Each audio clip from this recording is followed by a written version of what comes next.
Apple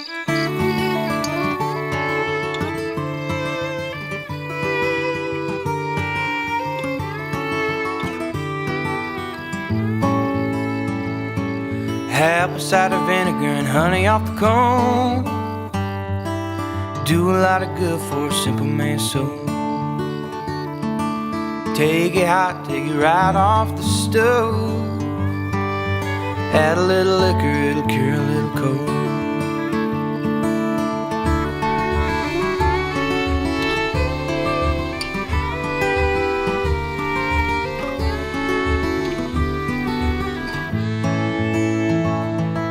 Everything in that intro was shot using this motorized slider from Zeapon. I have been wanting a motorized slider ever since the day I picked up one of these manual sliders. Maybe it's just me, but I could never get perfectly smooth, steady shots using one of these. So when Zeapon reached out and asked if I'd be interested in reviewing one of their motorized sliders, I enthusiastically accepted their offer. Now, in full disclosure, Zeapon provided me with the slider, but like all other product videos that I post, Zeapon did not have any editorial input on this video, nor have they seen this video prior to being published. In this video, I'm going to share with you everything you need to know about the Zeapon Micro 2, how it works, how to set it up, and the creative things that you can do with it.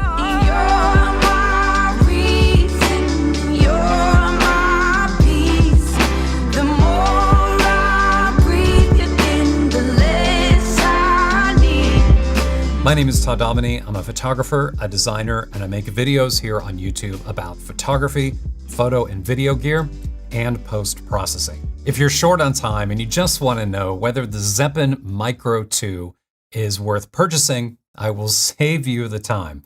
Overall, the short answer is yes. I think the Zeapon Micro 2 is a fantastic motorized slider for the money. However, there's a lot more to cover, both positive and a few small negative things, which I'll review in this video. All right, everyone, let's begin with the basics. So this slider is the Motorized Micro 2, which at the time of this video is the smallest motorized slider that Zeapon offers. The motorized slider weighs 3 pounds or 1.36 kilograms and has a compact footprint of 16 inches or 40 centimeters in length. This makes the Micro 2 just the right length for carry-on backpacks like this Low Pro 450. The carrying capacity up here on top, how much you can mount onto the slider, is 10 pounds or 4.5 kilograms. The construction of the Micro 2 is a mix of aircraft-grade aluminum alloy, stainless steel, and ABS composite, which you can definitely feel both in the weight and in the overall fit and finish of its construction. At the back of the slider is the motor. The motor runs on standard Sony MPF batteries. Supported MPF batteries include the F550, which is what I have here, the F750, and the F970. Now, I used an F550 battery and tested how long the slider could continually run on a loop carrying a ball head, a DSLR, and a heavy lens, and I got around 6 hours of runtime, and that's with the slider just continually running on a loop back and forth. On the side of the motor is the power button, which obviously turns the slider on and off, and it changes the speed from slow to medium to fast. On top of the motor are 2 arrow buttons. You just simply press and hold the arrow buttons, and the slider moves back and forth at the speed currently assigned by the power button. Next, let's talk about mounting the slider. The Zeapon Micro 2 needs to be mounted to something in order to actually slide. In other words, you can't just take the motorized Micro 2 out of a box and put it on a table. To mount the slider, there's a 3/8 of an inch female thread on the bottom of this center piece here. This allows you to mount the slider directly to a tripod, or in this case here, a quick release plate. If you would rather attach the slider to a ball head or a fluid video head, you can use the provided 3/8 of an inch to 1/4 inch adapter to mount a plate. On top where the camera is mounted is a 1/4 inch thread. Now, because this is a 1/4 inch thread, you could just mount the camera directly to that. But I think in my experience from using this, you will have better results overall and just more control over the camera by first mounting a ball head. What's unique about the Zeapon Micro 2 is that its rails are 13 inches or 33 centimeters in length, but the travel distance of the camera, how far it's able to move left and right, is 21 inches or 53 centimeters, which mathematically doesn't make sense, right? I mean, how can the camera travel further than the length of the slider? Well, because this slider rather ingeniously moves with the camera. It's kind of similar to like adding tracks in front of a moving train, because as the camera moves, the rails slide underneath in the same direction that the camera is moving. This effectively lengthens your shot an extra 8 inches, making footage look like it was captured using a longer slider. Additionally, by moving the rails with the camera, it means then that the camera can move forward and backward over the rails, pointing towards the rails down here at the end, and the rails will never get in your shot. Generally speaking, there are 4 main styles of movement. There's forward and backward, like I just talked about. There's side to side with the camera looking out this way. There's also up and down because you can mount the slider vertically, and you can also position the slider at an angle to get an incline shot. So to make the camera start sliding, there are 2 ways to do it. You can either use the controls that are here on the motor, or you can use the Zeapon mobile app for iOS and Android, which I'll be getting to here in just a second. So the first thing to do is just come over here to the power button and make sure that the speed is where you want it. You then just use the arrow keys and you can move the slider back and forth like this. Just keep the button pressed down and the camera will smoothly move from one end of the slider to the other. Now, if you want to do something a little more sophisticated than that, what you can do is set waypoints so that the camera will start at a particular position and then stop at another position and then loop that behavior and then go back and continue to move back and forth. To do that, what you do is just get the camera where you want. Let's just call that point A. Then you come over here to the power button and you double click on it and you'll hear 1 beep. Then you use the arrow buttons again and you move it to point B. Come back to the power button. Now you hold down the forward button, the forward arrow on the top of the motor, and then click the power button. And then you'll notice that it's now sliding from the point A to point B, and then it just continues to repeat this motion at the speed we have assigned. To stop it from moving, you just hold down the front arrow button and then press power and it'll stop. When you set A and B waypoints, the forward and backward buttons here on top of the motor will no longer function and you may think there's something wrong. What you need to do is you have to return these buttons back to their default behavior, which is just manually moving the camera back and forth. So you just press and hold on the 2 arrow buttons. The sequence has been clear, there's no more waypoints, and you're able to then manually move the camera again.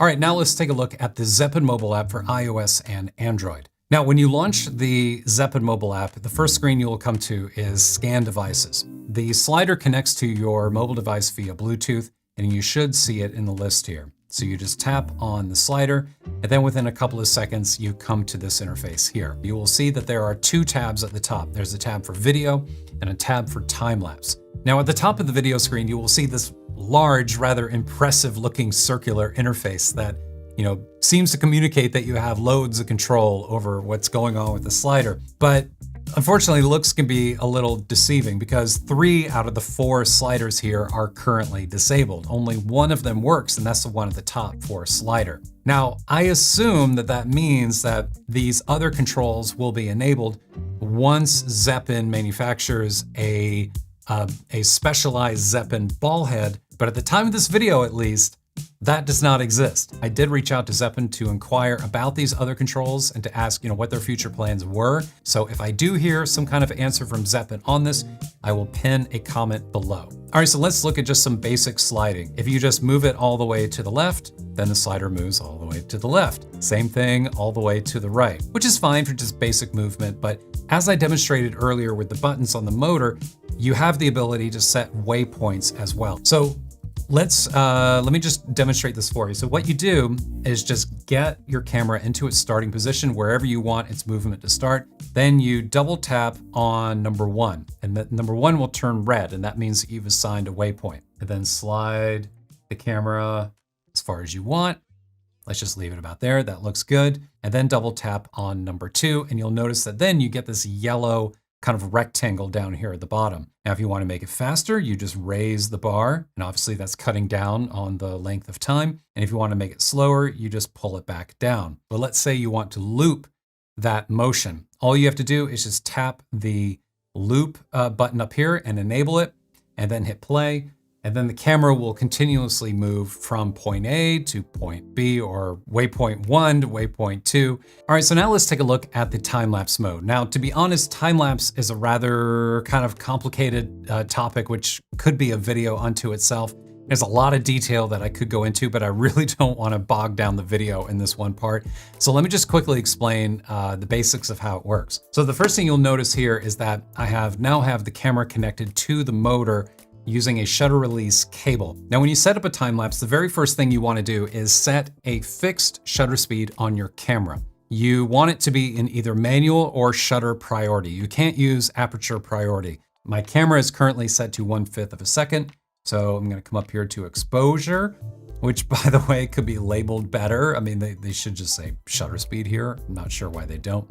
Now, interval time is how long the slider will wait, how long it pauses between firing the shutter, between each photo. What the time-lapse mode here offers is this little scene horizontal slider where you have options for night, clouds, stars, just basically these are presets for different interval times. So I'm just going to use the interval time of 3 seconds, which is the night preset. And now at this point, it may not be entirely clear what you're supposed to do next. At least it wasn't entirely clear to me, but here's what you need to do. You need to set the waypoints for how the camera is going to move for the time-lapse, where the time-lapse should start and where it should end. But there isn't really a way to move the camera in this interface. So what you have to do is you have to tap back to video, come back to time-lapse, and now you'll see that those waypoints are now in the time-lapse view. Now that the Zeapon knows how far it's going to be moving between waypoints, it's able to calculate how many photos are going to be shot. So up here at the top where it says number next to PCS, which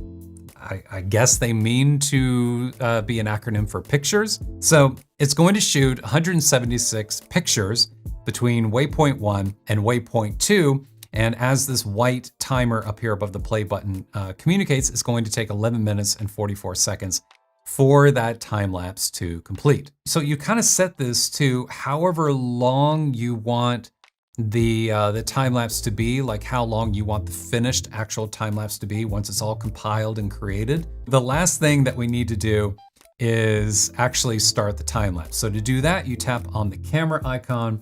As you can hear, the camera is now firing and it's creating a time lapse, 1/5 of a second shutter speed, and interval of 3 seconds between each one.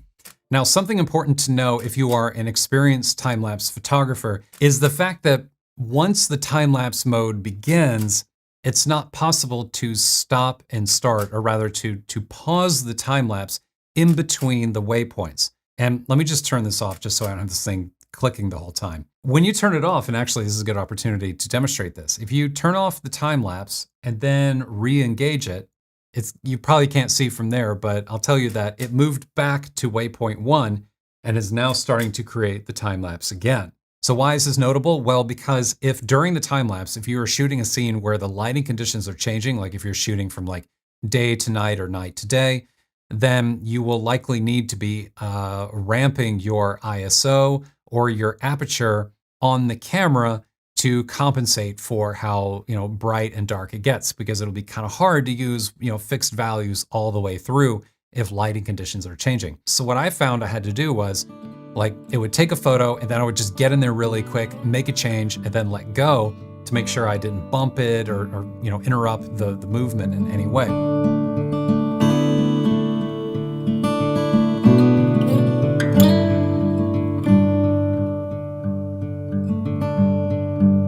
Next, a few creative tips. So as I said earlier at the beginning of this video, this was actually my first experience using a motorized slider. But in the time I spent with the Zeapon, I learned a few important things. Tip number 1, motion is very hard to see when your subject is far away. The more distant your subject, the longer your rails have to be.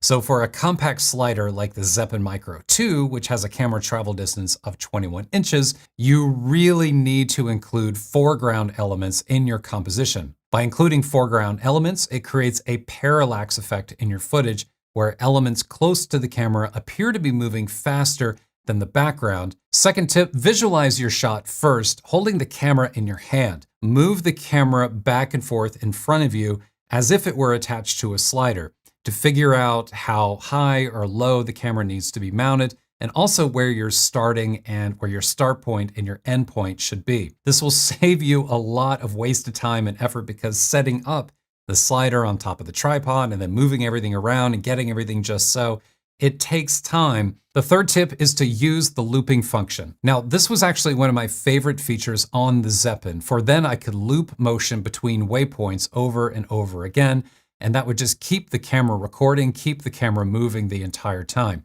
And then later I could take all of that footage and then just go in and edit out the best part. Creative tip number 4, and this repeats something I talked about earlier, and that is to consider picking up some quick release plates if you don't already own them. The reason these are so helpful is because then you can attach one plate to the bottom of the Zeapon. Then when you have your camera and everything else mounted on top of that, then you are able to just pick up the Zeapon. You can just pick up your whole rig, move it off of one tripod, and then move it onto a smaller tripod, and then back again.